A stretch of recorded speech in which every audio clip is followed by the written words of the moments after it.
Hi everyone, welcome back to a slightly different channel. As you may have noticed, the channel name has changed. I think after the last time I uploaded, I decided to take a long hiatus, and instead of making another redundant channel update, I've decided to just start posting again when I have something to share, and that's what we're going to be doing today. I want to talk about suffering. Not necessarily in a I'm going to cry on the internet today kind of way. I want to have a look at suffering as a theme and how I view my own. I would like to say that I am by no means promoting the notion that the way that I look at my own suffering is the way that anyone should look at theirs. It's just the way that I've decided to perceive mine. I'm also not encouraging anyone to partake in any marginally questionable actions that I describe here, as I'm just sharing my own lived experience, and the things that I describe are going to be personal to me. They are just stories, observations, and conclusions that I've reached for myself. So please do keep this in mind, and remember that you do not have to view this video and your own mental health and comfort come first. Some of my content just isn't for everyone. I will also be linking the transcript of this video in the description, where you can find any references and sources if you'd like to have a look at them. So, suffering.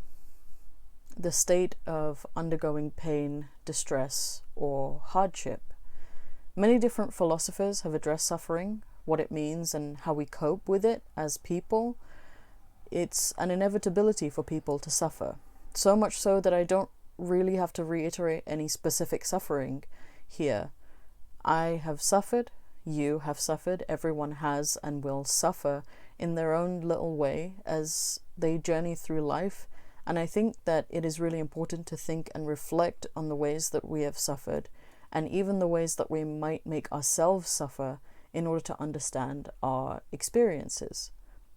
Some modern philosophical ideas on suffering that I seem to align with are rather dark, and I don't necessarily think that it's a bad thing for me to subscribe to them.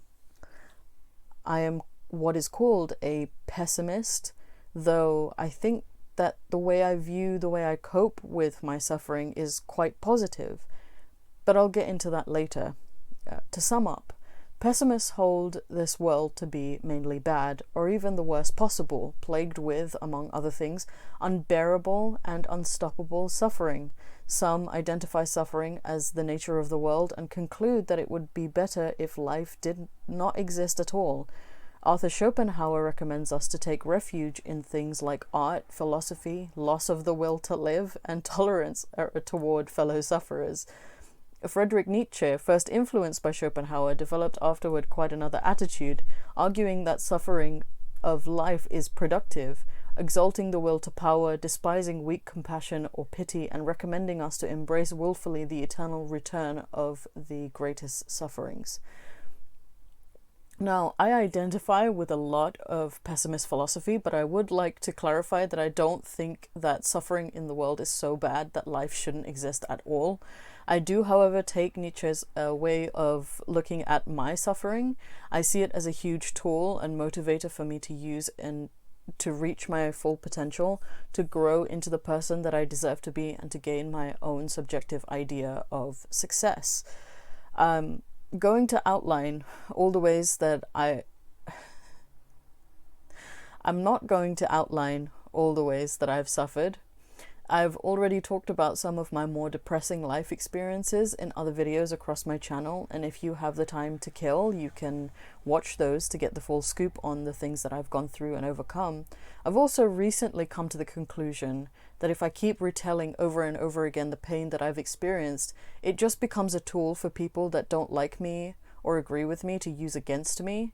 It's happened more than I'd like to admit, and I'm over being taken advantage of. It also prevents me from romanticizing what's happened to me, from looking at it as a good thing. It's not. There is no debate that something that has caused you immense and great pain is a bad thing. A thing that causes harm, often for far longer than in the instance it happens. A lot of ways that religion looks at suffering is by viewing it through this lens, that it's a lesson and it happens for a reason and God is testing you and it's for your own good. Suffering is suffering. It's not much deeper than it hurts and you have to live with it. Shit happens and you have to live with it. It is a part of being a person. Instead, I want to share some stories that show how I have made myself suffer to describe in a small way the method by which I view my own suffering and how I've managed to find it useful. The first story is about a pair of shoes that I adore. I know it's tedious, but bear with me. A few years ago, I had a pair of shoes that I loved. They made me feel tall, and tall was the problem. Being in these shoes was a struggle because the heel was quite tall, but I really liked these shoes, so I was determined to walk in them. And every single day of that year, I did. At one point, a friend of mine wanted to take a long trek in a nearby forest, and I agreed, and I wore these shoes for that trek. On the face of it, it seemed and felt nonsensical to do this. It is nonsensical to do this. I could have really hurt myself, especially since I climbed trees for the first time in these shoes. But I was determined specifically to build calluses on my feet so that the pain of wearing these shoes wouldn't bother me as much. And after this excursion, the more I wore these shoes, the more severe the calluses got and the easier it was to wear them. And in a small, nonsensical way, it made me feel quite accomplished. I would turn up to work and be tall and push wheelchairs in my heels. It felt right. I felt like the initial difficulty had been worth it to feel this way. And even if this is small, I think that it's significant. I think that it's a significant thought for me. I don't wear those shoes anymore because I've conquered them. I don't need to wear them anymore. But there have been other instances of similar things that I've done since then that I've noticed. I remember being so angry when I first smoked a cigarette, not because I had smoked, but because I couldn't handle it. I remember the way it burned my lungs and throat and how it made me throw up. It made me feel weak. Weak is a key term in my brain, I think. It really makes me act irrationally, because that anger made me want to smoke to the point where my lungs didn't feel like that anymore. My body is mine, and I wanted control over the very natural response it had to the smoke that I put in it. And I got it. I smoked every day to the point where my lungs could handle that feeling.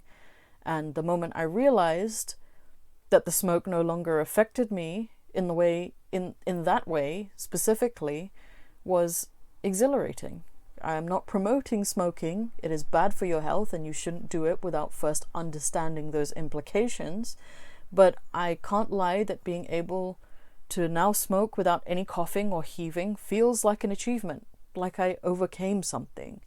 Now, these are ways that I have made myself suffer, and I understand that.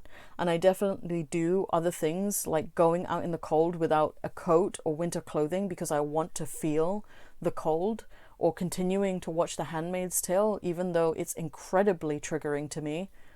But I feel as though the more uncomfortable I make myself, the less uncomfortable I'll be.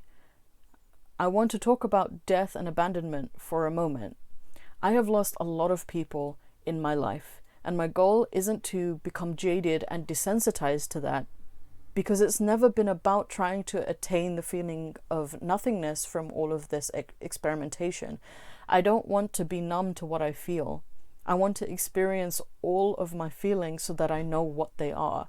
And the loss of a person, the loss of people, isn't really something you can get used to or get over, at least not for me.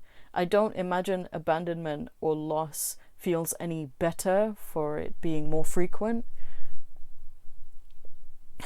But being able to know what it is in the moment it happens is important to me, because it's the only way that I could possibly know how to deal with it. Of course, this isn't something you can really plan for, and by extension, it's not really something you can be ready for, but knowing and sitting in your discomfort is important. I've been reading a book recently that I've been really enjoying called The Man Who Mistook His Wife for a Hat. It's about these rare and interesting neurological diseases and the people who suffer with them, and also about how they overcame that suffering. I read about a man that, in theory, could not see, and so formed the world around him in the shape of music. I read about a man that embraced his syndrome partially because it made him feel alive. The book, in several places, describes how people feel as though their pain, their suffering, and their disease feels a part of them, and they wouldn't know who they are or who they were without it, as if it becomes melded with their identity. But the book also explicitly and implicitly demonstrates how resilient and adaptive people are. All of the stories documented in this book are simultaneously tragic and inspiring. The way that these people are able to thrive despite their suffering is incredible. And I so admire and respect that. I am drawn to stories like that, fictional or otherwise. They still make me feel a certain level of uncomfortable, because at any moment in the future I could land one of these diseases caused by damage or the process of aging. But for such a small price, a small amount of discomfort, I've gained so much insight into the lives of these incredible people whose experiences I will never understand unless I actually go through it. Suffering, it's inevitable, and it doesn't discriminate. Everyone gets their taste of it. How do you live with that knowledge? How do you find calm with that anxiety just looming over you? How do we get past the fact that we will suffer? One of the biggest things in my life that had me fucked up, and still probably has me fucked up, is when I faced my first biggest loss. I didn't even acknowledge it happened for 5 years. I tried to speed run my grief in 24 hours and not touch it again for 5 years. And that pain of acknowledgement, when it finally happened, taught me something valuable. In order for me to be happy, I have to know what makes me uncomfortable. And I have to be able to really sit in what makes me uncomfortable. I have to know exactly what my suffering is. I have to be able to revisit it so that I will have a leg up on it. Because it's going to happen again, to a greater or lesser extent. I will suffer. And I believe I'm stronger for it. I could be naive, but I feel physically and mentally stronger than I've ever felt in my life. I have goals and aspirations and plans, and they feel within reach. They aren't fantasies that I would dream about as a child anymore. I'm louder than I've ever been. I'm more independent than I've ever been. I've come such a long way from where I started, and the best part is, I don't feel like I'm done. I think I can be louder, more self-sustaining, and I'm still moving. I had a point to prove to my family, and I think I've sufficiently proved it, but I'm not done. I think we all search for greatness in our lives, and we all have a desire to be seen, and we all define greatness in different ways. And my suffering gives me so much motivation to reach that greatness, be it the anger, be it the resentment and the need to make a point, be it the sadness. I've somehow managed to turn it into fuel and inspiration to keep going. And by sticking with it, I found things that I've never felt before. I felt joy for the first time. I felt loved for the first time. I found where my principles really are. It's why I would change nothing in my past if I could. There are very few things that personally I would have changed of my own actions, but I do not think that I would be the same person without having suffered. Suffering causes us to change in ways that we can't really predict, in good ways and sometimes even in bad ways. But in the same vein, I'm determined not to be defined by that suffering. I will not be it. It will not be me. I am determined to rise above it. Every difficult thing that passes me no longer feels like a terror. Every bad thing that happens to me just feels like another challenge for me to solve. And yes, of course, it's still painful. But that pain isn't for nothing. It is the biggest utility that I have at my disposal, and I'm determined to use it. And the better I know it, the better I will be able to do exactly that. I think we should all be able to find ways to cope and overcome the ways that we have suffered and recover from the people or events that have made us suffer. For me, this was the way, and probably will continue to be the way. And a lot of people might see what I do as incredibly destructive or even dangerous, but it works for me. And ultimately, to me, that's all that matters, right? I've found solace in philosophers that a lot of people on a surface reading might virulently reject, but I find comfort in it. I really, really do.